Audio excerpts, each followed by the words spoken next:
Ningizimu Afrika kuphi nakuphi la funyela khona Sijula TV. Mbukelo wami. Namhlanje sifuna ukukhuluma nawe. Namhlanje sifuna ukukhuluma nomuntu othi ngikhathele ukuhlupheka. Sifuna ukukhuluma nomuntu othi sengihlupheke kakhulu. Sifuna ukukhuluma nomuntu othi ngike ngakhipha isisu ngenxa yezathu ezithize. And le njengamanje lengane ngivalele. Sifuna ukukhuluma nomuntu othi ngike ngabulala umuntu. And lo muntu ungivalela ngikwazi ukuphumelela. Sifuna ukukhuluma nomuntu othi njengamina ngishiyo umfazi ngenxa yokuthi anginayo imali. Njengamanje sikhuluma nomuntu othi ngithathele isinqumo ngempilo yami. Kunento esibuye nayo. Ngoba siyayisiphume sihambe sifuna izinto ezosiza nezolekelela abantu. So, ekuhambeni kwethu kunento esibuye nayo. Angeke ngize ngiyibize ngegama. Ngifuna umuntu oyedwa engifuna ukwenza ngayo isibonelo. Oyi-1. Ngizothi akadonate nge-R1,000. Angeke ngikutshele ukuthi ngizokunikani. Phela ngithi wena ozaziyo ukuthi ufunani. Faka R1,000. Uma ke walifaka wayedwa ngizobe sengikhipha ivideo ngisho ukuthi no. Sengivalile. Ngithi njengamanje kozobuka le video. Oyedwa uzoba nenhlanhla yokubuka le video. Ngizoyifaka futhi i-account number la. Afake le R1,000. Bese ngisendela i-proof of payment yokuthi i-account ukuthi sengiyifakile le mali. 8,000. Mawuqeda lapho. Uqeda ukusenda le proof of payment. Kuthi la uhlala khona. Uzongikhelela nje inhlabathi esegcekeni la uhlala khona. Bese uyahlala ulinde mina. Mawuqeda ukufaka le R1,000, usende proof of payment. Bese ungikhelela inhlabathi nje ngespoon yala uhlala khona. Kunento engifuna ukwenzela yona. Kunento engifuna ukukukhombisa yona. Emva kwaloko emva kuba sengiyenzile loyo muntu uzoba nenhlanhla. Ngizombiza azokwenza i-testimony kwi-channel. Ngizombiza azokhuluma kwi-channel. Enze testimony noma ngithi akenze i-voice note.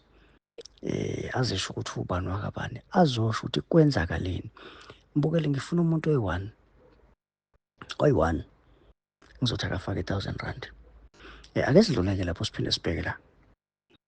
Sike sakhuluma kabanzi ngesikhwama sika 8,000. Isikhwama sika 8,000 siphelile. Njengamanje sisenaso. Sisele nesikhwama sika 15 nesikhwama sika 20. Phela kwezikhwama esisele nazo njengamanje. Isikhwama sika 15 ngendlela esihamba ngayo. Kuna possibility futhi ukuthi kuzothi kuphela lenyanga zobe zingasekho.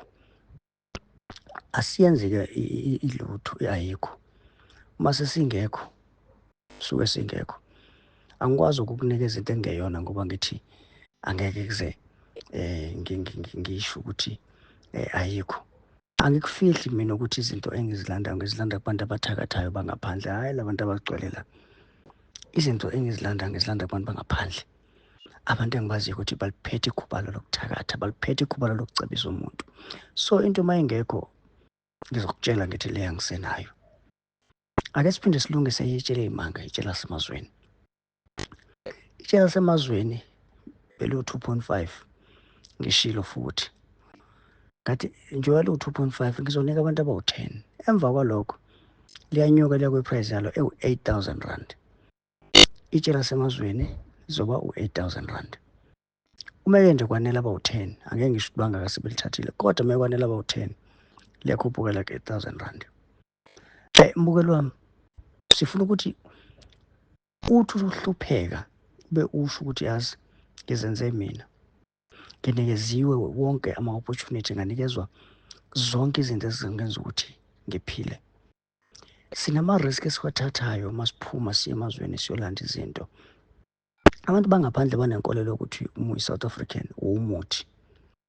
Kuba nama-challenges where uthi ufika kube kuthiwa kufanele kwenziwe ngawe i-sacrifice.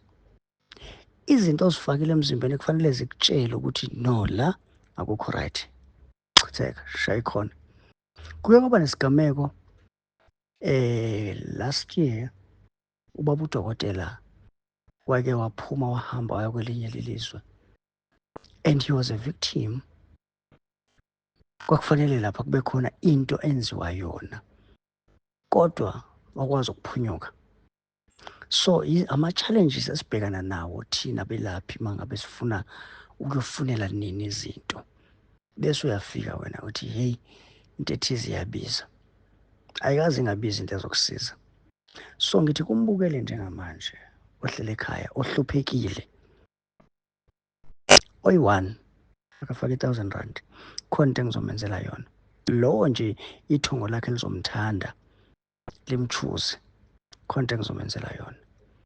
Bese kuthi kumuntu ofuna isikhwama sika-8,000 asisekho, isikhwama sika-15 sikhona nesika-20 sikhona, esika-15 singaphela noma inini.